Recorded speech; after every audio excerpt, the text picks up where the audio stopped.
September 11th, Day of Remembrance. I would like to welcome everyone to the FY25, fiscal year 25 of Community Board 17, start of a new year. I welcome everyone back, and I want to welcome any new folks that we may have. I'm going to ask everyone to please identify themselves by saying whether they are committee member, board member, or just visiting us this time around. So I'm going to start with myself first. My name is Gail Grandison, and I am the chair of the Youth and Education Committee. I want to just say welcome to everyone. So as I start, hold on. Let me see who is next. I see Brenda John. Am I pronouncing that correctly, Brenda? Last name John? No, Jean. It was Jean. Yes, It you was got it Jean. right. Yes. Okay. Hello, good evening. Yes, I'm a new committee member. My name is Brenda Jean. Good evening to everyone. I'm happy to Good be. evening. Yes. Are you a new board member also, Brenda? Or just a No, this is committee a member? committee member. Yes, committee member. Okay. Well, welcome. Welcome. Thank you. Ms. Sanders, I see you're next. I'm sorry. Good evening, everyone. Cheryl Saunders, and I've been a visitor for a long time, and I really have to make effort to become a committee member. Thank you. Okay, thank you, Ms. McCain Brown. Good evening, everyone. Monica McCain Brown, committee member. Welcome. Whitney H. Good evening, everybody. My name is Whitney Humphrey, and I'm a new board member. Oh, great. Are you a committee member also, Whitney, or are you just joining us? I'm just joining y'all, but I will definitely look into becoming a committee member. Okay, well, welcome anyway. We're always glad to have you in any capacity. Ms. Duncan, hi. All right. Hi. I am Mrs. Duncan. I am committee and board member. Welcome back, Ms. Duncan. Welcome back. Ms. Graham. Hey, good evening, everyone. Rose Graham, committee member, board member. Awesome. Ms. Farah, can you please introduce yourself to everyone? So good evening, everyone. My name is Notion Farah, and I'm the Assistant District Manager for Community Board 17. And you guys will probably get a lot of emails from me, and I'm always here to help. So if you have any questions or anything that you want to move forward, you can always send me an email. I'm always here to help. Thank you. Awesome. And there's someone on the phone with phone number ending in 57. Do you mind identifying yourself, please, for the group? Tell us whether you're a board member, committee member, or both.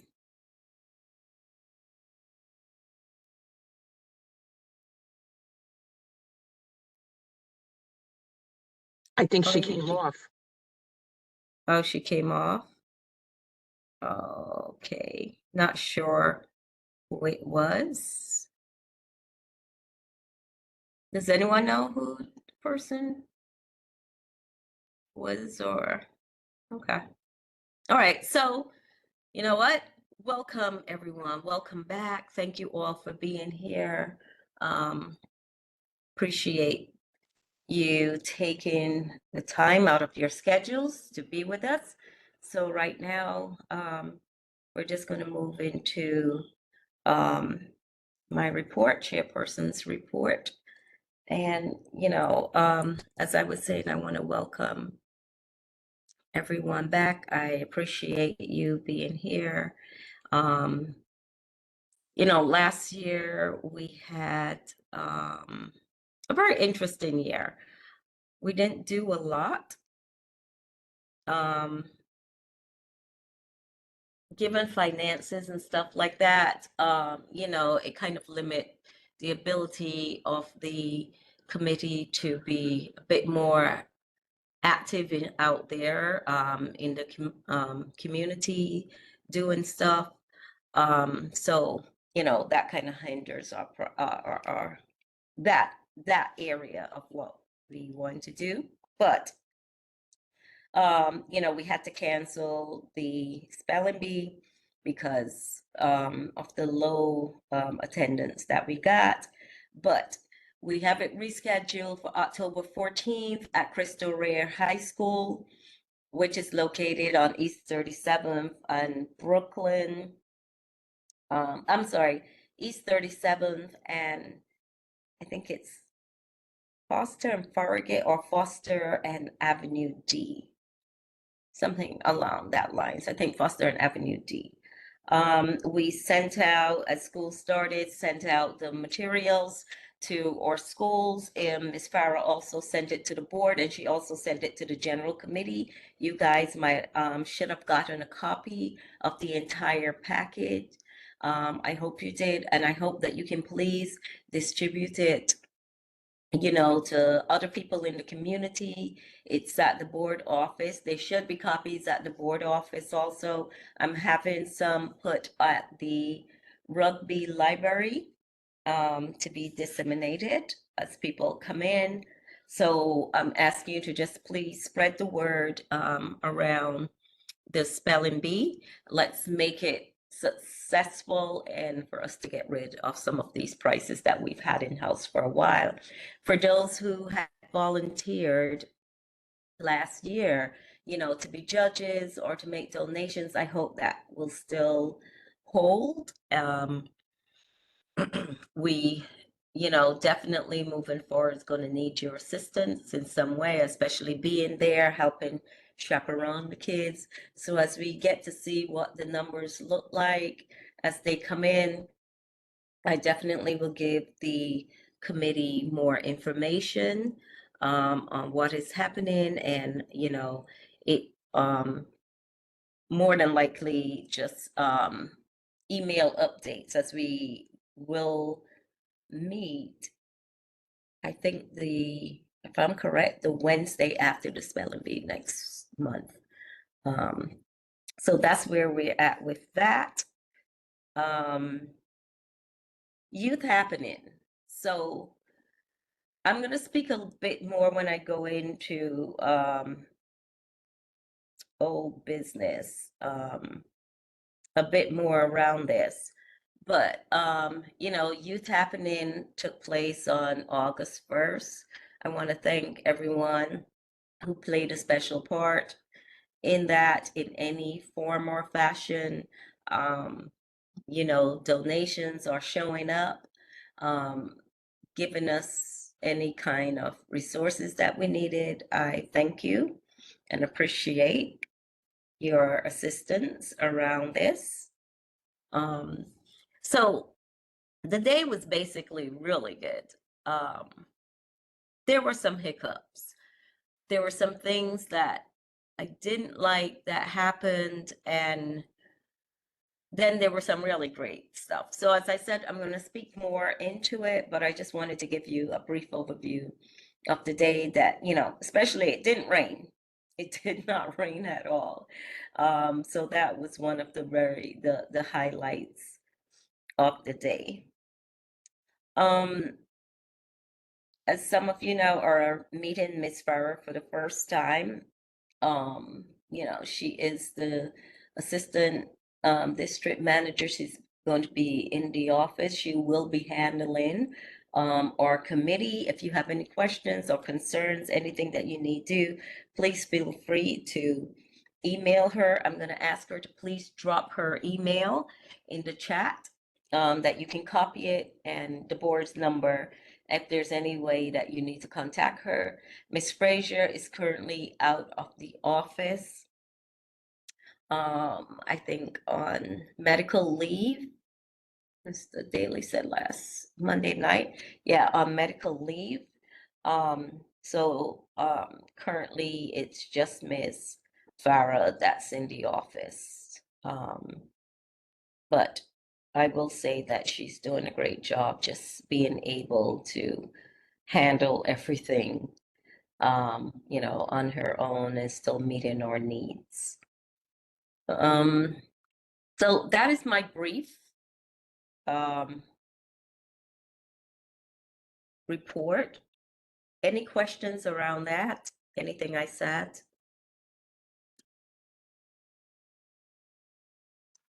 I Okay. noticed in the chat, Kamara asked, how many students do we need to be successful? Oh, I'm sorry. I did not even look at the chat. How many students do we need to be successful? Okay, so you know what, Kamara, I'm gonna talk a bit more in the next segment around that. Oh, it was George. Is he back? George, Mr. Tate. Yes, good evening. I got knocked out during the roll call. I Oh, had to okay. reboot. This has been happening a lot lately with the WebEx. I don't know what's happening, Yeah. but I had to reconnect as I in the middle of the roll call. Oh, okay. Well, thank you. Thank you. And You're welcome. Kamara, could you introduce yourself also? Sorry, I'm at a work event. Can you hear me? Yes, I can hear you. Hi, everyone. My name is Kamara Swagey. I'm a community board member, and I'm so glad to be a part of this and can't wait for a great year. Thank you. Thank you. So, okay, moving on, we're supposed to approve the June minutes, but I don't think I have quorum. We don't have quorum, do we? No.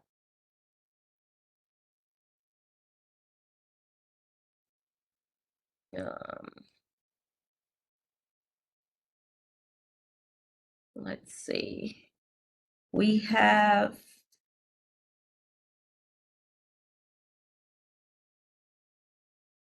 well, as far as I knew, there were 19 members, and we only have committee members. We have 1, 2, 3, 4, 5. We only have 5. So we can't approve the minutes because we don't have quorum. If later within the meeting, more people join, then we'll go back to the minutes. But I hope you had gotten a copy of the minutes. You're able to look through it. And if it comes up any corrections that needs to be made, please, let us know at that time. So coming on closer to the end of the meeting, I will discuss that. We'll go back to that. Okay, so moving on. As we get to unfinished business, I know I had in there just the spelling bee, and I think I mistakenly put youth happening in new business, but it kind of ties in what I want to do. So I spoke a bit about the spelling bee as much as there is. As information start to come in, once we get students registering, we're going to keep doing outreach. We're going to keep trying to market this in all the various spaces that we can. We're going to constantly ask the other committees to please, send out this information, get it out there.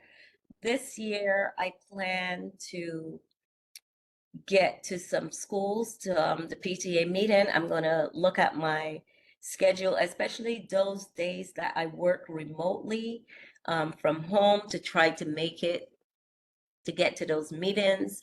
And those meetings are what I want to do. Anyone is free to join me. I will reach out to the parent coordinators to see the dates and see if we get an invite. I don't mind going there and speaking. I don't want to take up their meeting, but just to give them some knowledge around the board, our committee, what we do. I'm trying to create like a pamphlet that we utilize in terms of when we go out to speak, that we can, give out with our information as who we are, what we do, our commitments, or advocacy. and and stuff like that. So we really want to market the spelling bee. I want it to come back. I want it to be successful. So I am going to try to do my darnest to get it out there in any space that I can. Rudy and I went to two back to school events that they have. One was with the Yard, a really great organization that I met with a lady by the name of Natasha. I'm going to actually bring her on to speak at one of our meetings, but they seem to, what she told me was based on like anything we're doing, they're willing to partner with us. So I'm like, hey, that is great. They have resources that we don't have. So I love that even more. And then we went to, I think it's a Seventh-day Adventist church. They also, I think they have like a mini school. They were doing back to school, and both Rudy and I just did a speech. He talked more about the board and what the board offers, and I spoke more about the committee and, our commitments and advocacy to the families and children in our community. So really aggressively trying to market the spelling bee to get it done, to get it out there. So I'm hoping that you guys will be able to help me make, that really happen. Now, youth happening. Kamar, I'm going to start with the question you asked about around, how many kids it would take to make it successful. Look, I think, from what I was told, is that part used to be packed with, daycares and stuff. And the fact is that the daycares used to come from all across the city, right? They had opened it up to across the city, and people would really come out. We know that we went through a pandemic that kind of changed the way we live and how we do things. And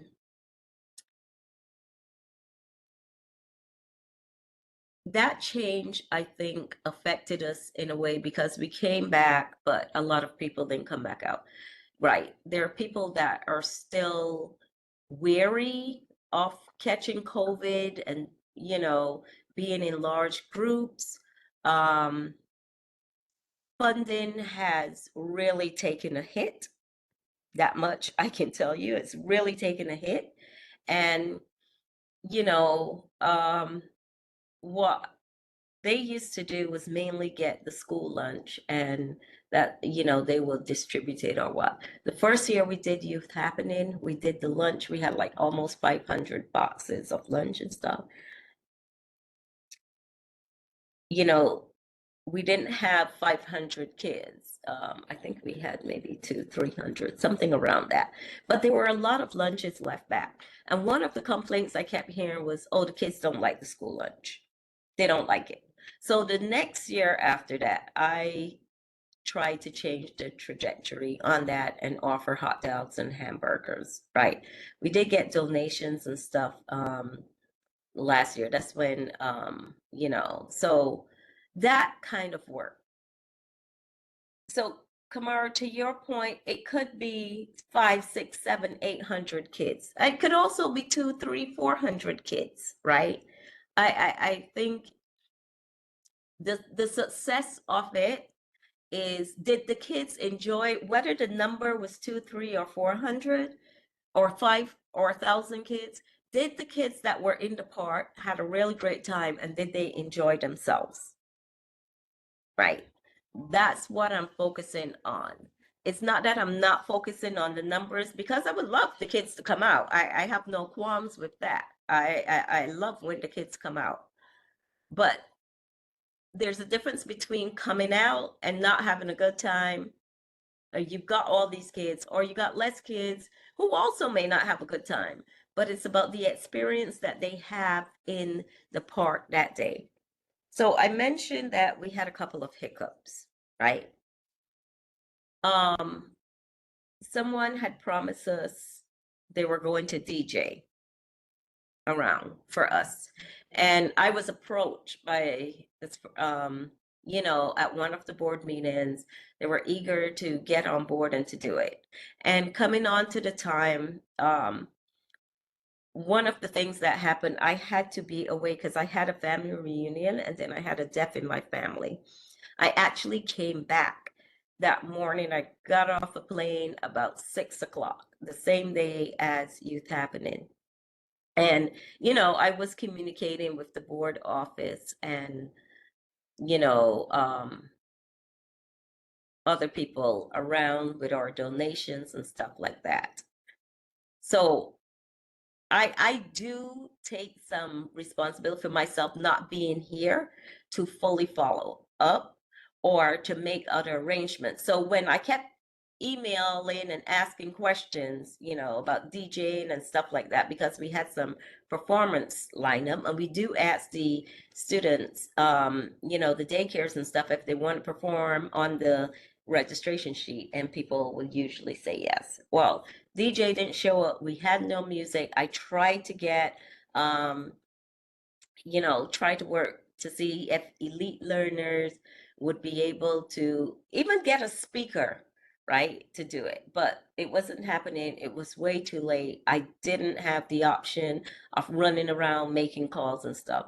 So that killed that vibe for me. Right. It really killed that vibe because there was no music as we usually do have. So that's one of the things that I definitely going to look into. I don't want to say I was just really disappointed. I was very disappointed about what happened. And I definitely got to make sure that, something as simple as getting a DJ or even getting a speaker and, Bluetooth and connecting it to a phone to provide music, just to add that air of excitement and more entertainment, right? I mean, you could hear the kids' voices and laughter throughout the parks. That was like music and stuff, but kids like music. And I really wanted them to perform because we had the stage and we had a beautiful day. So that was a lost opportunity that kind of killed it for me. Another one of the things was getting a grill. NYPD ended up loaning us one of their grills, and I had then to turn around and find transportation to get it there because none of the vans were available to collect it, and I had to call in a favor. And what was the downside for that for me was that it got there late. Right. And after trying to do all of this, because we were trying to call around to see, well, you guys have the grill. Could you bring it? They couldn't bring it. So then we're on our own. And I had to figure out to find someone to get this grill. Right. And when it got there, it was a little late. So of course, then we realized that the grill required a gas cylinder. Was like, oh goodness. Luckily, one of the board members, Miss Prasad, she had promised to give us her hot dog machine. And while I was there picking it up, she also said that she had a gas cylinder, which she loaned us. I was really appreciative of that. So we got the grill going and stuff. It was late. NYPD did bring in the explorers and the cops came. And I think this was the highlight for me, that they were like, okay, we bought games, we bought all different kinds of entertainment. We're going to do some sports and stuff with the kids. And they handle that part beautifully, beautifully. And I'll say it again, they handled that part really great.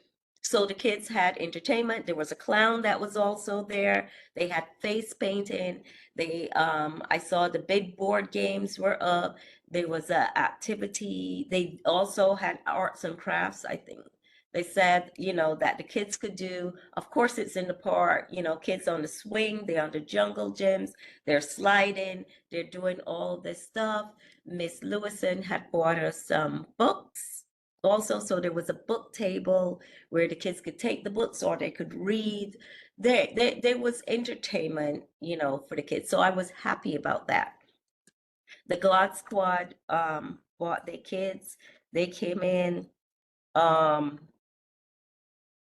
One thing I've learned about our young folks, they can be a trip when they're ready. So you did have a subset of them that was very helpful and utilized their skills in different ways throughout the day. We had, a lot of them packaging the lunch and stuff. The officers, I had an officer with me grilling. Some of the kids were grilling. It was great. It was really great that they stepped in and stepped up. So that was really great.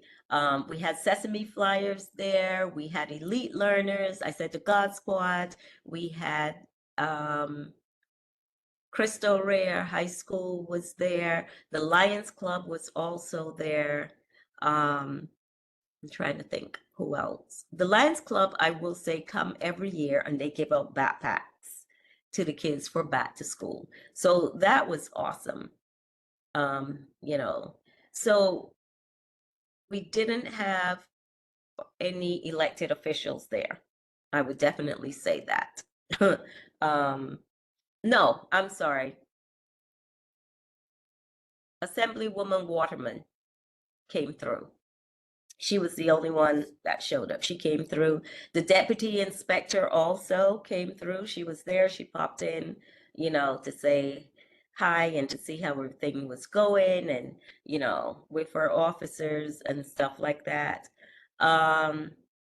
So the kids that I had, which I use the God Squad kids every year to volunteer, to use them as volunteer because they have a set of SYEP. As I said, they stepped up. The Explorers also. We didn't get the dancers from Detective Barry Group because she got reassigned and she had to do patrol duty. But it was okay because we didn't have any music in terms to do that. But I will say the organizations were really great in stepping up, coming out, and helping throughout the day. The Miss Mickles came, she came by and she did the table where she did the registration, people coming in and giving out information and stuff about the board and stuff. She's not here today, but my thanks to her. My thanks to Miss McCain Brown for your donations. I appreciate that also. And Miss Mickle also got us some donations, hot dogs and stuff. Um, you know, um, I think it's from Green Acres. There were one Pathmark also donated. Um, there were some other businesses in the community that Miss Farah and Miss Frazier got them to help donate, right? So it turned out to be okay, a great day. I think the thing for me is that I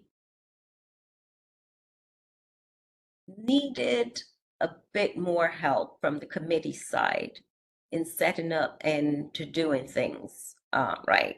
Because we start, I try to get in the park at least by 7, 8 o'clock and stuff and set up.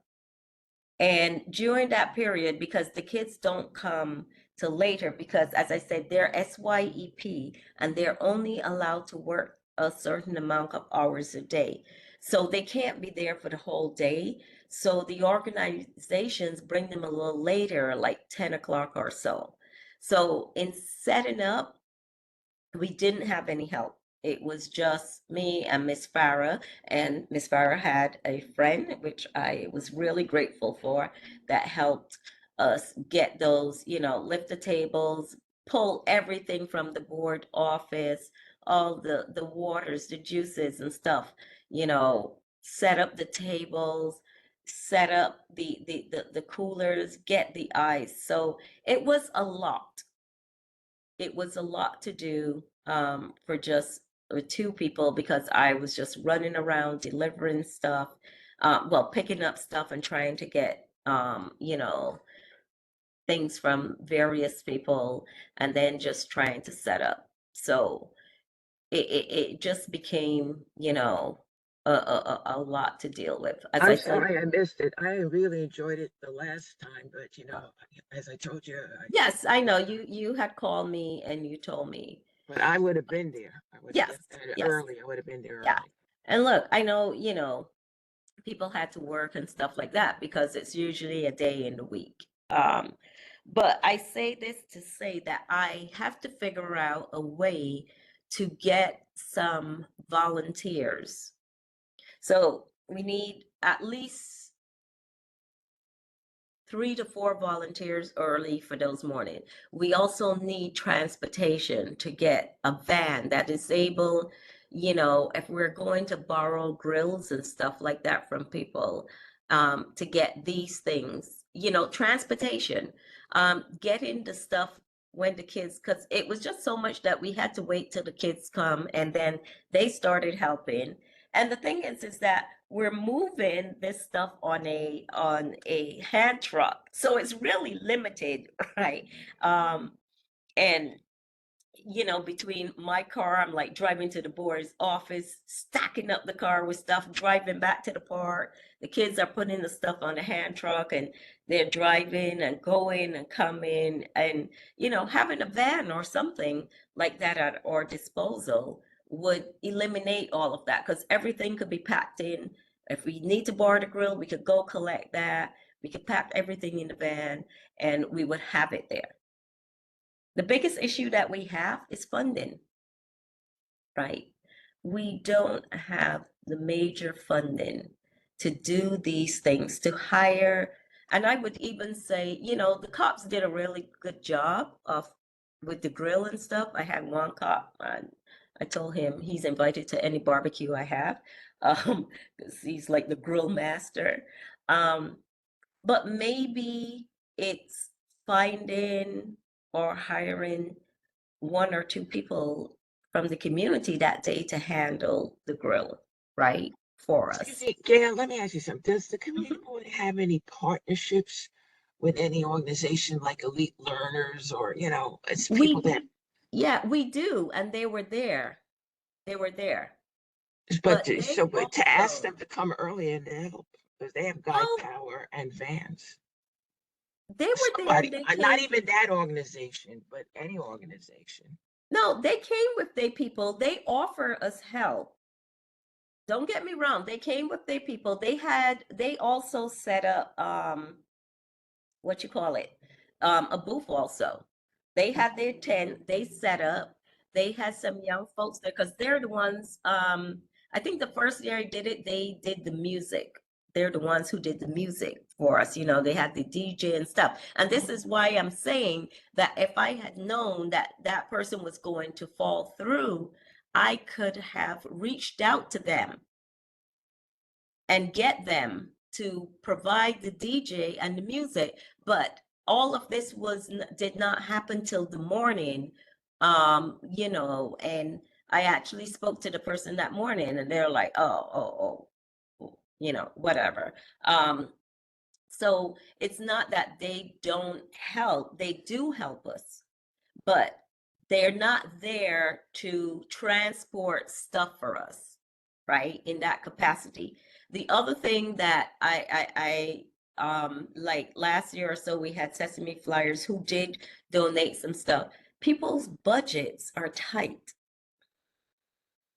And that's what I heard a lot this year. You know, their budgets are tight. They're not able, they have their own events that are happening. So I cannot expect people to take from their events that they're planning for their organization and in turn, you know, send it our way. That's not fair to ask. And I am not going to say, oh, well, they didn't provide or do anything because in the past they have. They've really come out and, you know, showed out and bought stuff and to do it. But I'm just saying because we have to be mindful that, you know, the economy is hitting everyone left, right, and center. People that might have gotten donations from 5 years ago are not as given as they used to be, right? In that capacity. This year, Pathmark only gave us $100, 4 gift certificates. And we used that plus what we had from last year remaining to buy hot dogs because we didn't have a huge hot dog donation. So whatever monies we got, we used to buy the hot dogs, not the hamburgers because the city bought those. DOE gave us those, but the hot dogs, the buns, and some other stuff, right? We got some discretionary funds from the board office, which I use to buy the juices and the chips and snacks and stuff like that. And then we also use some of the money to buy waters, and some people donated waters for us to us. You know, so in all, I would say we had enough, but some things were a struggle. And it hits hard when we have to struggle to get things. Now, one of the big things I keep saying is because, you know, the board does not have a 501c3 anymore. So it's hard to go to corporations. It's hard to really get big money like that to, you know, to fund youth happening to the point where we would like to see it, right?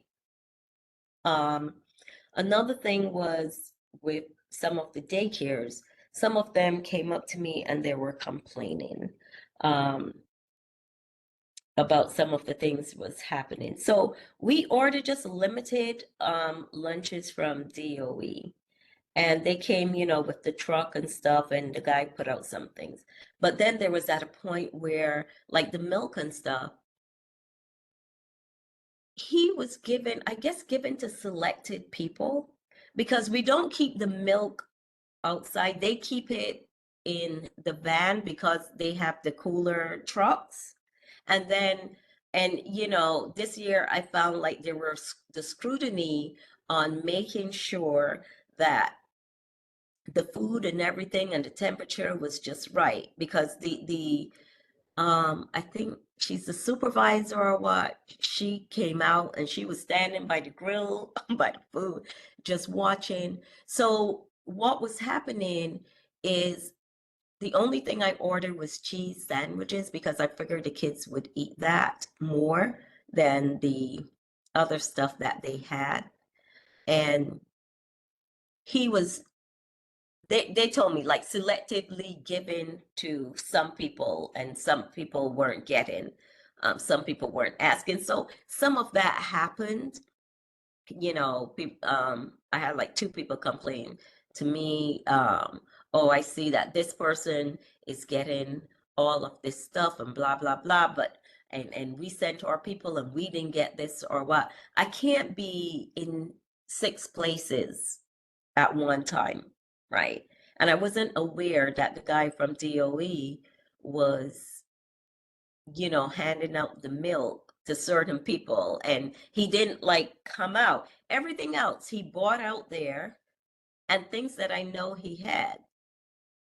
I was like, hey, so we had hamburgers from them and we had veggie burgers also.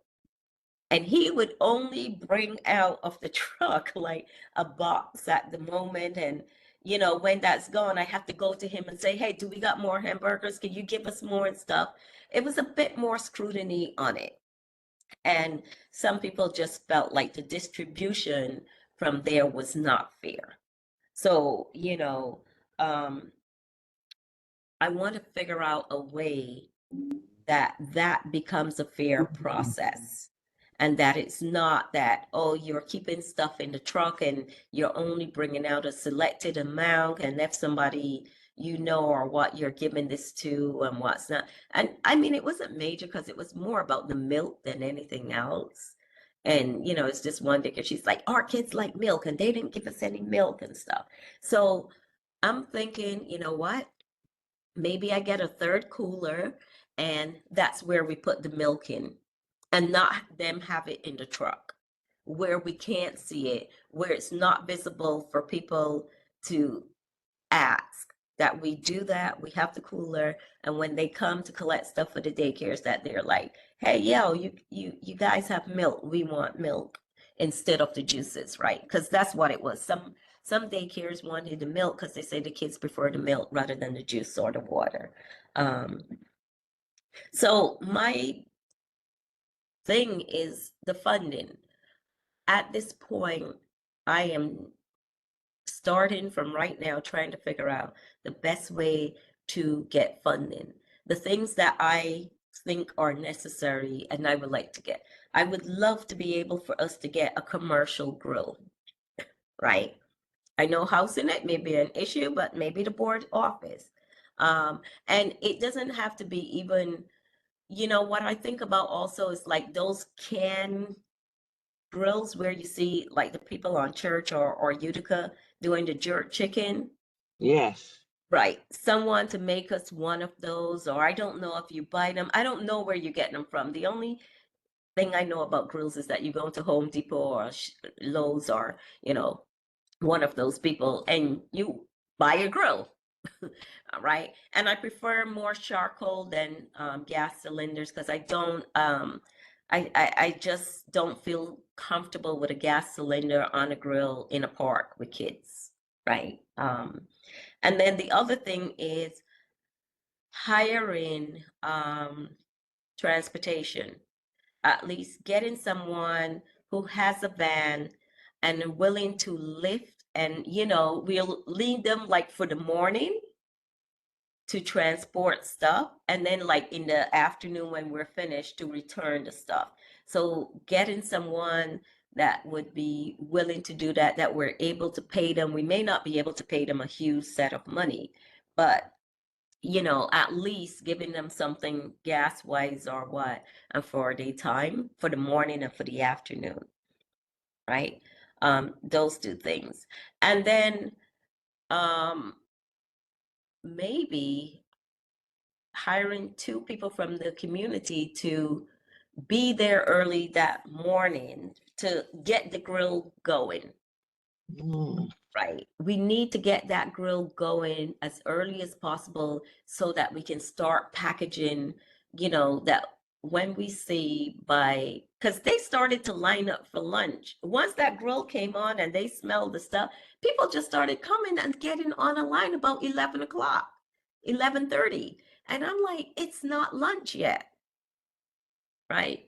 But that is the issue, that we're faced with because we don't have a grill or we don't have enough grills. We can't start that early. The grill goes on after 10, almost 11. It's so time consuming then, you're grilling hot dogs and hamburgers, but they do take time. They do take time, to be cooked properly. And then, you've got some daycares with like 50 or 60 kids.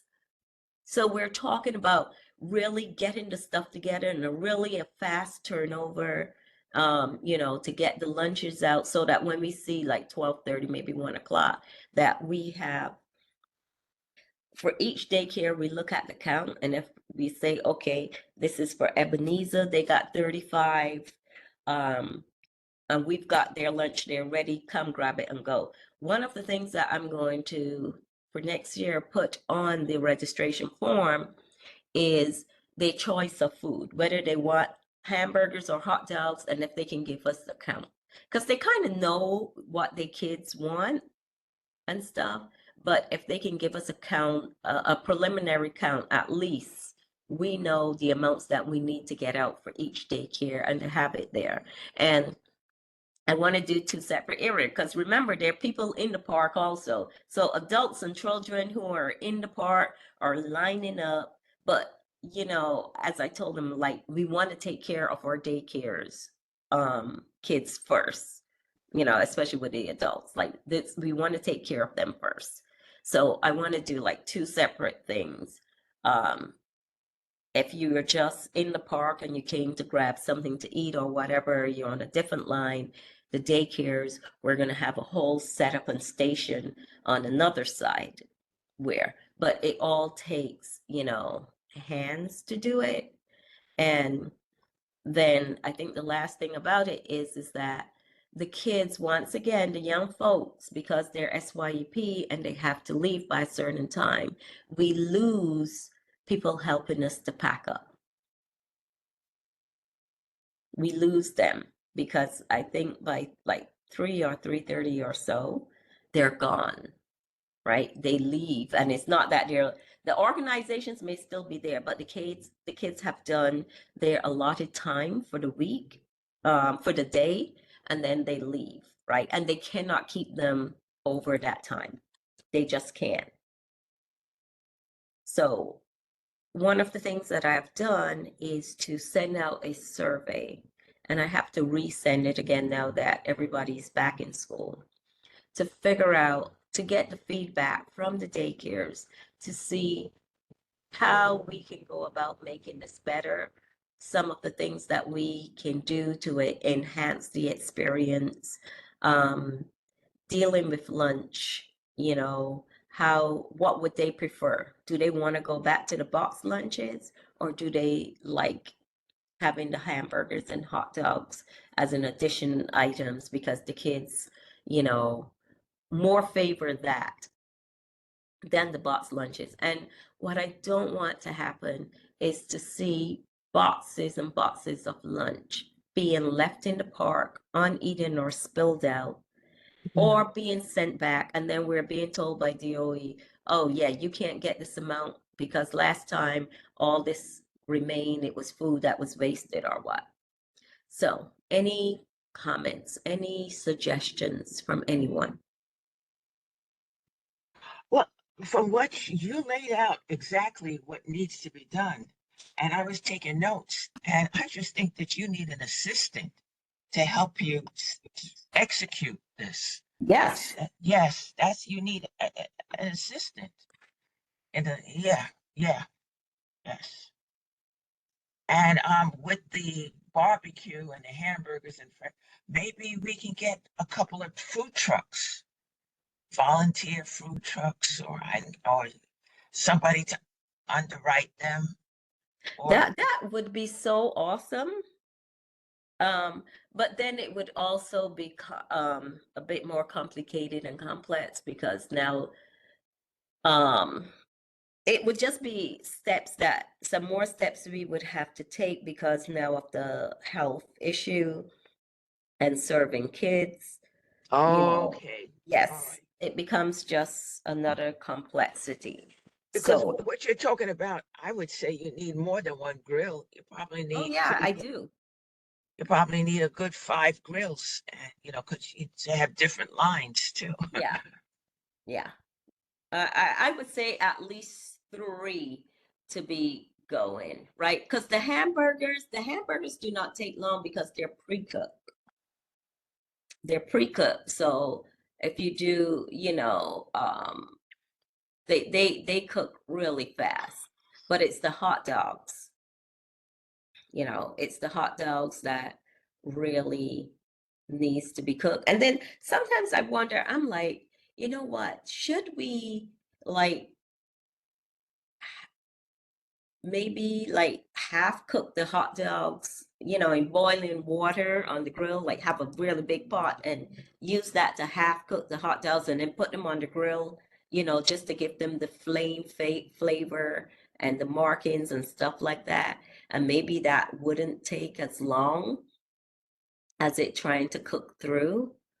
But I want to hear from you guys. What do you think? Some ideas of how we could do things a little differently or go about. I'm willing to see if there's someone or stores or what be willing to donate a grill to us, 1 or 2. Because I feel like It is so much easier when you have your own stuff than trying to borrow it from other people. It really is. And with transportation being an issue, and the other thing I would like to get, and maybe I can look into this to see, get someone to donate one of those big Bluetooth speakers for us, so that if we don't have, you know, a DJ that can actually be there, because the DJ that they used to have, and I spoke to him, you know, last year and stuff. He told me, he's like, I did it every year and I love to do it, but he moved out of New York.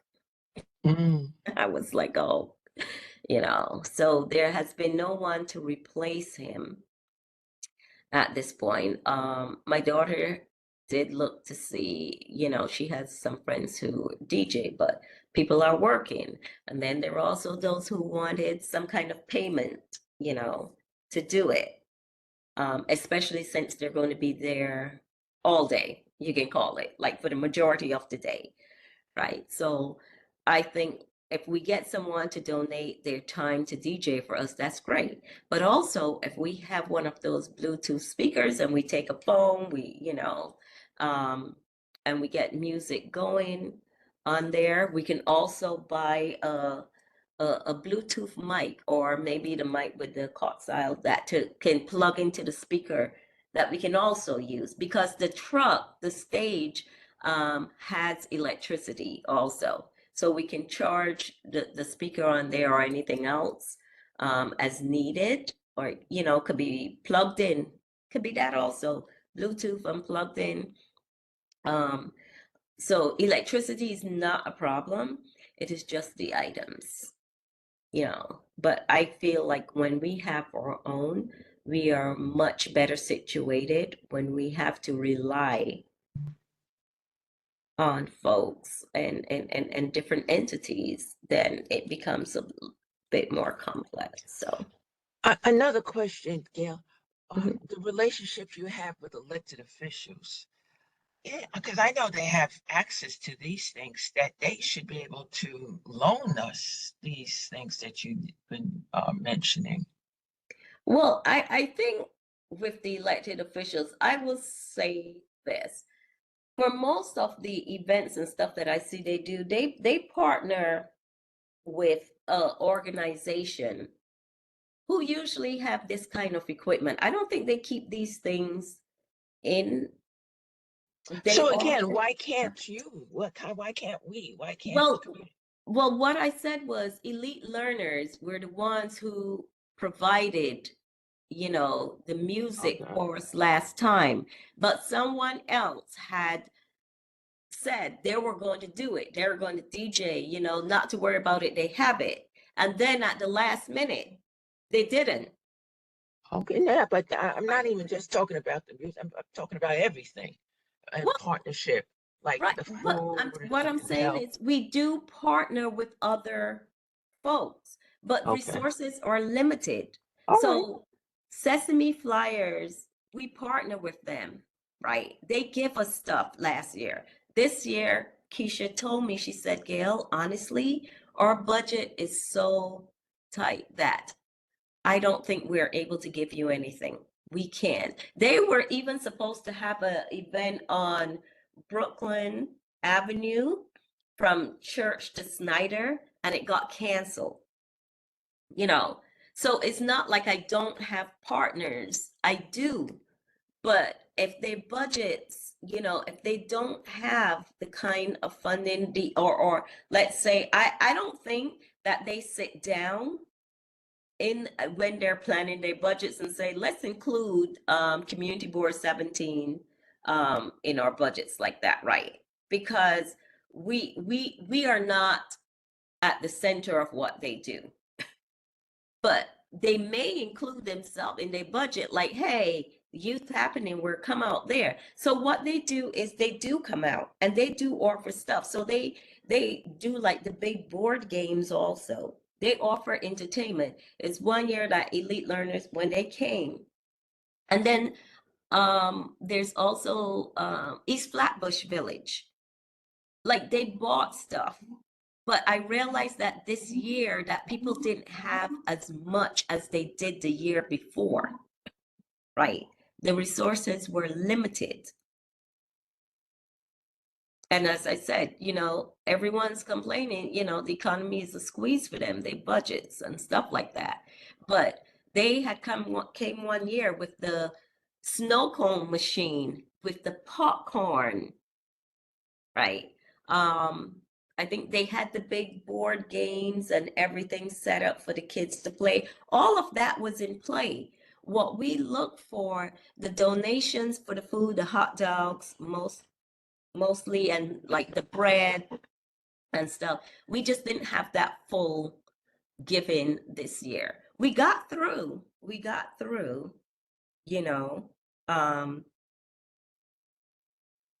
not to say that we didn't, but what I'm saying is it was just a struggle this year more than it usually is for the past few years.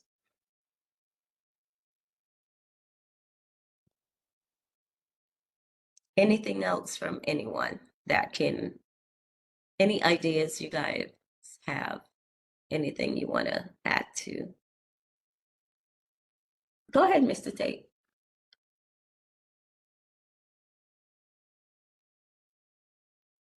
Mr. Tate? Sorry, You're I was muted, I didn't realize. Yes, I had my hands up for a while before, but Oh, I I'm guess you didn't sorry. notice it. But hopefully I remember everything now. Because you did bring up the point about the elite learners, which is one of the things I was going to suggest. Because I know they have the music, they have the Yes. both elite learners and each published will have Yeah. audio equipment. Yes. So maybe if we get to them early, at least one of them, and ask them to commit to the music and forget about anyone else. So Right. once they agree to that, Yep. we say, okay, we're going with you. Okay. Yes. And I agree. I wasn't too clear if whether they brought the snow cone and the popcorn machines this year. No, they didn't. Yeah, because that may be one thing that we may want to get to them early. Yeah. And let them know, like maybe 3 months ahead of time, so they could put it on their schedule. Yeah. Because I know Elite Learner have the popcorn and the snow cone machine which they carry all over the place. Yeah. And I know East Bush Village have the popcorn machine. So if we could use both of them, I think that would be helpful. Yeah. Miss Um, Farah. Wait, Mr. Tate, Miss Farah, are you there? Yes. Did you, I think Miss Frazier had said that you guys had reached out to East Flatbush Village and elite learners and stuff like that, because we were trying to confirm whether they were sent the invitation early. Mm-hmm. They do, no, I can't remember whether you guys had called them or reach out to them to confirm. I know 1 or 2 people confirm and stuff, but I don't know if they ever did. I believe East Flatbush did attend, but they confirmed towards the very end. Like as we were approaching the event, that's when they confirmed. And I sent out, like when I send out invitations, I send out follow-ups and follow-ups. So it's not like I sent out something and then it got lost in their inbox. And I did call their offices a few times too. Spoke to their secretary and a few other people in their offices, and everyone's like, yeah, just send it to me. Yeah. And then I think they just forget.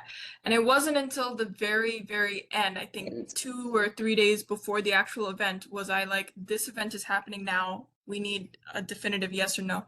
And after that, then they were able to confirm. And I believe they were the ones who brought the games, although I may be mistaken. Yes, the large games. The large games, yeah, they usually do. Yeah, because I didn't hear from, I think Julia is the one, from Elite Learners, and I had even sent them an email and called, but I didn't get any response either. So yeah, I just wanted to double check on that, Mr. Tate. Go ahead. Sorry. Yeah, did you speak directly to Kamara Jackson, or was it someone else in the office that you spoke to?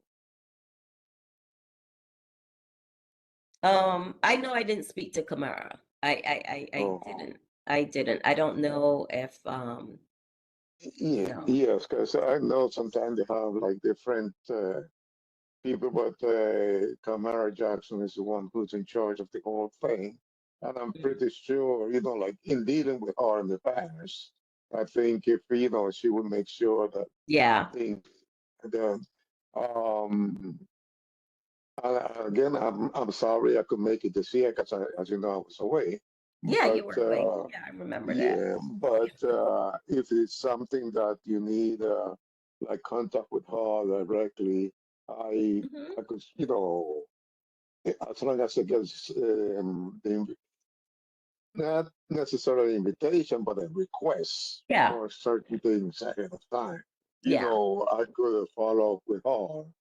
Yeah, and the another question I had was with this. You mentioned the school lunches that was given the milk wasn't because I know in the past the milk was in the same in the box Mhm. with the yeah. So I don't Oh, know. no, they took it out now. They don't. Uh, Yeah, they took it out. It's now separate okay, so because would it uh-huh. be something that when because not in the past they used to have the table.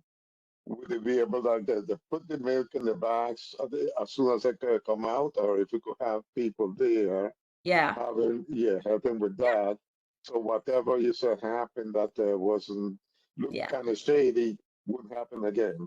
Well, listen, I think the scrutiny was unbelievable. When we wanted the box lunches, he would ask us how many we want. He would go to the truck and get it and come back. The year before, from the time I was doing it, we would have a table with the lunches on there, Yeah. right? It would be sitting there because there were cheese, but they were in the truck, and you know, I was like, okay. He's like, okay, you want the cheese sandwiches and stuff, and I'm like, anyone who wants cheese sandwiches, please let me know. He'll go and he will bring them and come back and bring them and come back.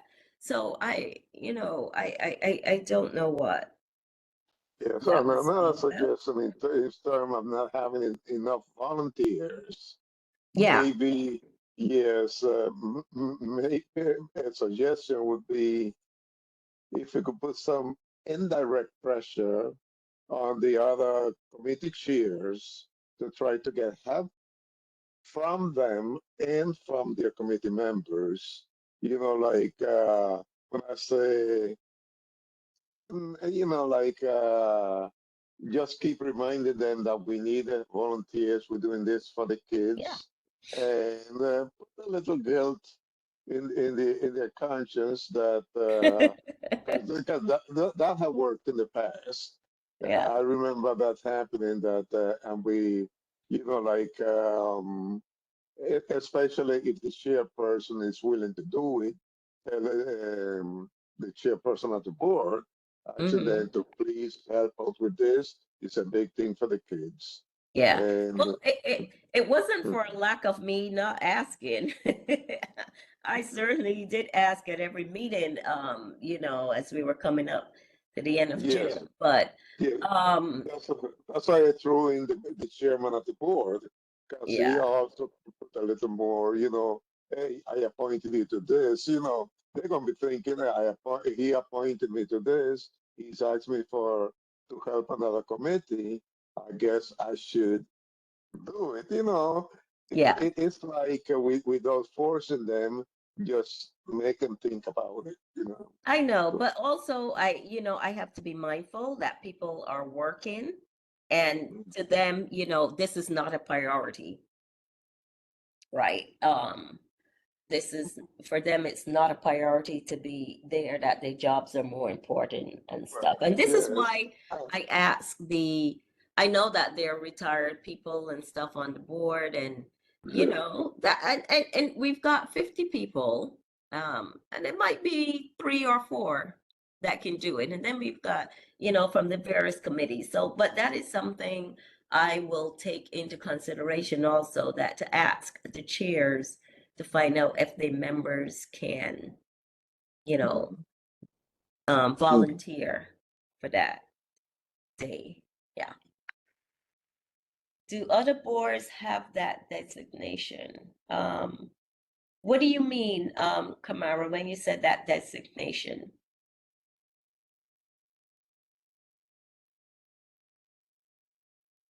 Oh, she's gone. Oh, sorry, I was not looking. I'll find out from her what she meant. Tate, I'm sorry, or you finish? Yes, for now. For now. Okay. Well, all I'm gonna say to this is if you guys have any ideas, of how we can work around this, how we can look to, you know, get some grills and get some these things donated or what, so that we're not running, just let me know. Any thought helps, any thought. So now I know I took up most of the time with youth happening because it's our biggest event and it's always something that, takes a lot of time and planning and chatting. So, but I want to move on to one of the things that I want to focus on. Is there anyone else who has any suggestions? And if you don't want to mention it now, you can always email me around that. So moving on, one of the things this year that I really want to focus on is students living in temporary housing or transitional housing. And I just happened a day at work, I was doing some research on,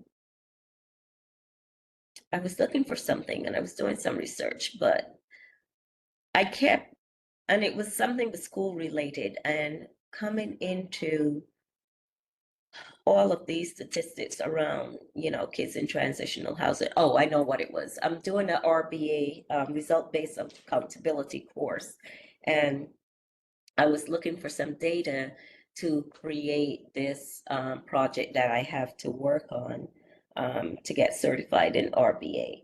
And I wanted to do it on kids in transitional housing, to look at that data and to see whether New York City is turning the curve on addressing this issue with our kids, or we are falling behind around it.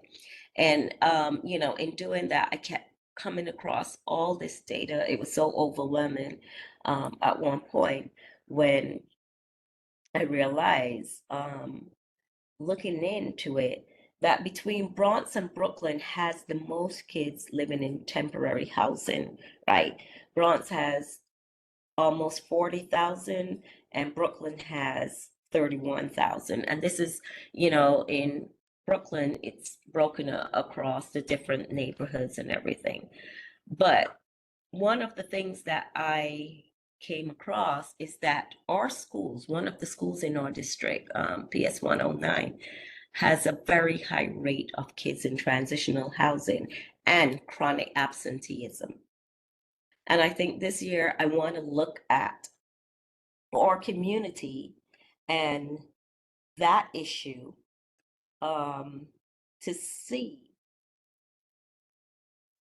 how we are able to maybe tackle that issue from advocacy preview, in the sense where when we're talking about chronic absenteeism, because about, I want to say 10 years ago, the New School did this study on chronic absenteeism and whether, determining when a kid is absent. And it had nothing to do with truancy, right? It was about kids in a certain age range. So we're talking about kids in kindergarten or first grade going up to middle school where they're at what, 8th grade or so, because it was focused more on those kids that require their parents to take them to school, that need assistance being taken to school, not high school kids. So they separated the whole truancy thing. But I think now they have come in to look at, we don't hear about truancy much, but kids are, high school kids do tend to have a high rate of chronic absence. So now it's all in the fold. But it was first focused on kids between the ages of 5, 6, 7, 8, 9, maybe 10, 11, because that segment of the population who needs their parents, right, require parent supervision and to take them to and from school. And they found that kids within that age range were chronically absent, and that is missing 5 or more days a month of school, right? I'm going to get the data, put it together, and send it to you guys. But when I talked about going to the PTA meetings and to speak, this is one of the things that I want to talk about. And I want to see if our schools in our community are grappling with this issue of chronic absence. If some of the schools in our community are community schools, and this is handled so much differently, right? There's so many things that they do in terms of chronic absence to do to help combat the issue, right? And what I'm going to do is put together some information and to share it with you guys to see how you can work, because it takes a village. We keep hearing that it takes a village with our schools to help them combat the chronic absence problem that they may have. Miss And yes, ma'am. Miss Grandison, I could also share some information with you. Yes. I'm the attendance coordinator for my district, and that is something that we're working on right now. Yes. And not just chronically absent, the ones who are at risk of becoming. Coming. Oh, yes. Yes, those two. I was actually going to send you an email around this. Oh, thank All right. you, because I figured you would be that perfect person since you have schools in this district also. No worries. So that's something, and then the transitional housing, right? That also plays a very big part in kids being absent, especially if kids are moving from shelter to shelter. I mean, I've known of stories where kids are placed in shelters in the Bronx, but have to come to school in Brooklyn because that's where they were originally. And, parents need, they need a safe space and place for their kids. And when kids get, pushed around or have to go from shelter to shelter and stuff like that, it's hard for them to move from school to school as they're moving from shelter to shelter, right? So we want to look at that in some more details. I'll send you all the stats in terms of, the percentage of how many days it is if you miss school that you're considered chronically absent. And as Miss Graham just noted to us, those who are in danger of becoming chronically absent. And some of the things that you can do, it's not a monetary thing. It is just having some partners and even partners within the schools, partners in the communities, just working in tangent with the schools to assist with some of these things. It's even extended families, right? Extended relatives in helping. So that's one of the things, that's what I want to focus on this year once I saw the numbers, and I was, a little alarmed, not shocked, but it's concerning. It's concerning because I don't think that we've ever really focused on that issue as much as we should. And it's not only that, we have a lot of CBO partners in this community, and I think that they should also, and they might be, and this is what I will find out, playing a part, especially since some of them are in the schools and are also might be lead agencies within some of those schools for the after school program. So it all goes hand in hand. So more on that to come. But anything you can find that you want to read up, I'll send you some literature around it so we can do some due diligence, have some really great conversations, and then, you know, if anyone's willing to go to some of the PTA meetings with me or on your own and stuff, that we can have this conversation with our parents and, you know, also hear, you know, some of the struggles that they may be having and why, you know, it might be hard, you know, to always constantly get their kids to school or even get them to school on time, right? So many reasons out there why kids are chronically absent. But I think working together, we may be able to take down a point or two with this. So anything we can do, I'm willing to be that person. So any comments around that? Any questions? Okay, hearing none. Let's see. 1, 2, 3, 4, 5, 6. We still don't have a quorum, so we cannot approve the minutes. Mr. Tate, I'll give you the last 2 minutes. You and Yes, Kamara. I could raise my hand sometime, but yes, I do have a question regarding the chronic attendance at 109. I know they have a shelter nearby. So Yeah. I was wondering, by any chance, if the ones that have and I don't know if you have this information, but the kids that are chronically absent, are they mostly from the shelters? Are they Hispanic, or are like English as a second language? Right. What I was wondering if it is that the parents may not be really in tune with what the regulations are, or when they speak to them, are they anyone, like they have like a language barrier that they're not comprehending what's happening? Right. You know, I think it's all correlated. The issues there that yes, language barrier,